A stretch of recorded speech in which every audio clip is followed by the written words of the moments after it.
Hello again, welcome back, and thank you so much for taking the time out of your day to watch Hello Good Game.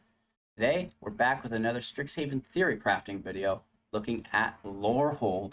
This is an aggro deck, and actually one that I think I'm most excited about. The synergies within this bad boy are ridiculous. We are going to be charging up the ranks with this deck. I am absolutely positive. So we're going to break down the deck list and visit the strategies and synergies. If you guys have any suggestions or critics or critiques within the list, leave them in the comments below along with your reasoning so we can go view it from your perspective and kind of get to the root of the problem if there is one. Thank you again for your time and attention. Go ahead, give the video a thumbs up if you find any value to help support the channel. Now let's break it down.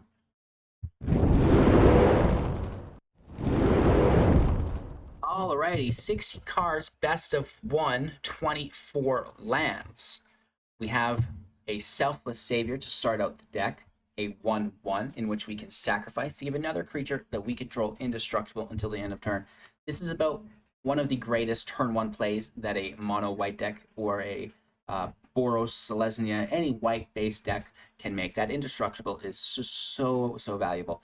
We also have 3 copies of ALsied of Life's Bounty, another 1/1, and this will have lifelink on it, and we can pay 1 to sack it instead of it being free, but the ability is a little bit better because target creature or enchantment we control gains protection from the color of your choice until end of turn. So this can protect us from removal. It can also make us unblockable, which is quite interesting later on. 3 copies of our Fireblade Charger, another 1/1, and as long as it's equipped, it has haste. We do have Maul of the Skyclaves in the deck later, so it could have 3/3 haste flying first strike for 4 mana. Whenever it dies, it deals combat damage. It deals damage equal to its power to any target. Woof. And now this is quite nice because if we do equip it, it's going to hit for 3 and probably deal 3 damage as well when our opponent removes it. 4 copies of our Seasoned Hallowblade. This is a 3/1, and it can discard a card, tapping it to give itself indestructible. This is going to be one of the main pieces within the deck, and that's why we're running 4 copies of it. We have 4 copies of our Luminarch Aspirant, a 1/1, and at the beginning of combat on your turn, put a +1/+1 counter on target creature you control. That's going to be really nice to stack on top of the Fireblade Charger. We have a single copy of Rip Apart. There's so many new cards here that are good. I wish I could include more of them. A sorcery speed spell for 2 mana, dealing 3 damage to target creature or planeswalker, destroy target artifact or enchantments, right? So, kind of dealing with everything that we don't like. We have 2 copies of the Dean of Chaos. On the opposing side of this, we have the Dean of Order. The Chaos Dean can tap itself to discard a card, drawing yourself a card. We can also pay 5 to tap it, revealing cards from the top of our library until you reveal a non-legendary, non-land card with mana value 3 or less. You may cast that card without paying its mana and put all the revealed cards cast this way on the bottom of your library in a random order.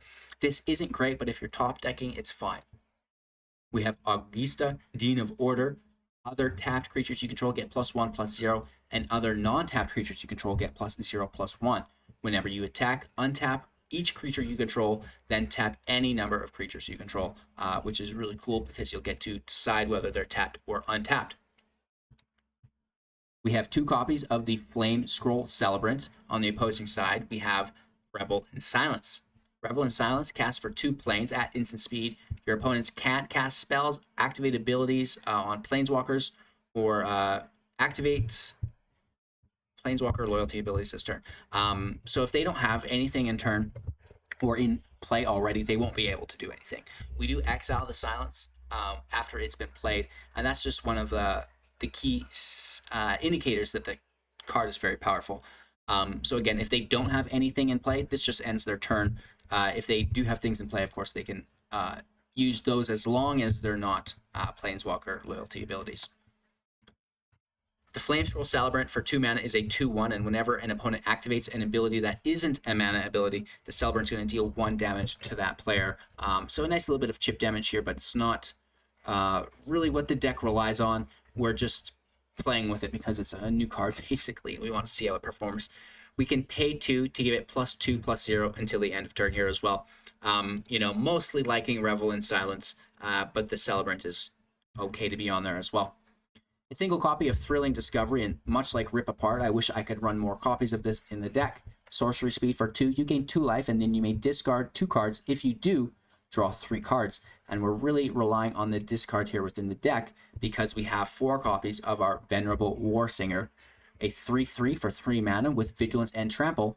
Whenever the Warsinger deals combat damage to a player, you may return target creature card with mana value X or less from your graveyard, with X is the amount of damage that was dealt to that player by the Warsinger. This is absolutely amazing. It has Trample on it organically. The Luminarch Aspirant can push it up, and of course we have the Skyclave as well. Replaying things like our Selfless Savior, ALsied of Life's Bounty, Seasoned Hallowblades, anything that they discard, right? We'll talk about that later, though. We've got 2 copies of the Elite Spellbinder. This is a 3/1 with flying. When it enters the battlefield, looking at target opponent's hand, you may exile target non-land card from it. That card will remain in exile and cost 2 more to cast, which is quite nice. We have, I believe, 2 copies of Bonecrusher Giant that Stomp. Stomp for 2 damage at instant speed. Damage can't be prevented. 2 damage to any target. A 4/3 Giant that whenever it becomes a target of a spell, it will deal 2 damage to that spell's controller. 2 copies of Maul of the Skyclaves, 3 mana, auto-equips, equipped creature gets +2/+2, has flying, and first strike, re-equip cost of 4. And 3 copies of Showdown of the Scalds. Exile the top card of your library. Until the end of turn, you may play those cards, which is great. Next up, whenever you cast a spell this turn, put a +1/+1 counter on target creature you control. Again, these +1/+1 counters can go onto the Warsinger. Looking at our land, we have the Snarls, we have the Snow Mountain, Snow Plains, and the Pathways to fill us up. The Warsinger is the main synergy here alongside the Seasoned Hallowblade. The Hallowblade can discard for us at will, and the Warsinger can bring that discard from the graveyard into the battlefield.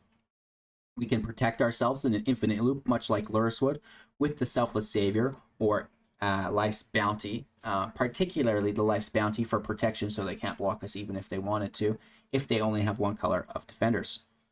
Again, the Fireblade Charger can deal that damage die, which is really nice. So potentially, we may want to change some things up here with the Dean of Chaos and put in a sacrifice effect. But again, every card deserves its day, and I wanted to include these, even though it's just 2 of, to get a feeling for it. And of course, the Dean can discard for us, much like the Hallowblade, right? So it's not all a loss here. It still is good. We can discard a Bonecrusher Giant, attack with a Warsinger, and then bring that Giant back into play, which is pretty cool to do that. So this is the list, and it's not only the Charger that we push up with the Luminarch Aspirant, but it's also going to be the Warsinger. And we do that through not only the Aspirant, but again, the Showdown of the Scalds as well. So I'm really looking forward to playing this deck. Probably one of my favorites so far. I'm just an aggro freak, right? So let's do some simulations and see what we get here. 1 land in hand. Are you kidding me? That's not going to work. We've got to mulligan that. We get 2 lands in hand. We keep Thrilling Discovery because that can draw for us. So we shove out the Scalds here. And let's draw a 3rd land. Perfect. Dean is great for us as well, and at this point we're using our Thrill, which would draw us 3 cards, and we get 2 Warsingers and a Hallowblade. So, yep, that is definitely going to work. Let's try it again. Here we get 4 lands. What is this, Arena? We've got the Hallowblade, which is great. We have Maul, which can just go on the Hallowblade, which is great, and Savior. So that hand is definitely going to work. We pull a Plains, we pull a Savior, we pull a Giant. So the Savior works, the Giant works. Thrilling Discovery is perfect. That's going to draw us 3. 1, 2, 3. And of course, now we're into our Aspirant and Warsinger, and we're replaying the cards that we discarded with Thrilling Discovery, right?